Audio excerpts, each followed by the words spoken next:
Today, I would like to address an issue that is often treated as cultural, but should be treated as structural: child marriage. Indonesia ranks among the countries with the highest number of child marriage in the world. Despite legal reforms that raised the minimum age of marriage to 19, thousands of girls are still married before reaching adulthood every year.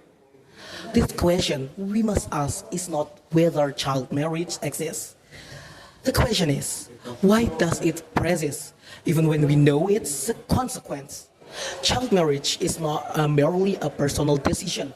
It is a reflection of systematic gaps in education, in economic security, and in institutional protection. When a girl leaves school to marry early, her educational trajectory ends. When her education ends, her economic opportunities shrink. When economic opportunities shrink, intergenerational poverty expands. This is not just a gender issue, it is a development issue. Sustainable Development Goals number 5 called gender equality.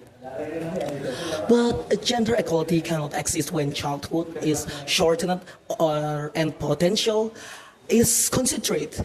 Research consistently shows that girls who marry early are more likely to experience health risks, domestic violence, and economic dependency. On a national scale, a child marriage reduces workforce productivity and slow economic growth.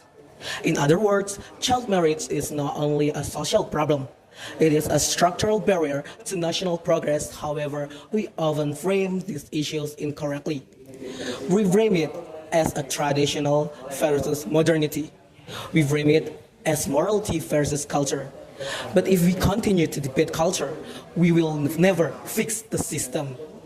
Child marriage persists legally because of 3 structural drivers. First, economic vulnerability in low-income households.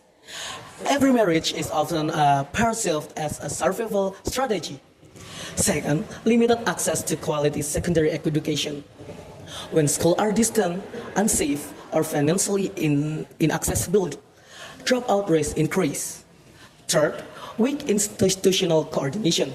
Legal reform alone is insufficient without enforcement, monitoring, and integrated social support. If we truly want to end child marriage, we must shift from reactive intervention to preventive policy design. I propose 3 strategic directions. First, conditional economic protection programs targeted specifically at risk families. Financial assistance tied to girls' continued education can reduce the economic pressure that drives early marriage. Second, strengthening secondary education accessibility in rural and peri-urban areas. Safe transportation, digital learning infrastructure, and maybe scholarship expansion must become policy priorities. Third, integrated local monitoring system. Village-level data system, collaboration between schools, religious leaders, and social agencies can detect early risk signal before marriage occurs. Ladies and gentlemen, ending child marriage is not about opposing culture. It is about strengthening opportunity.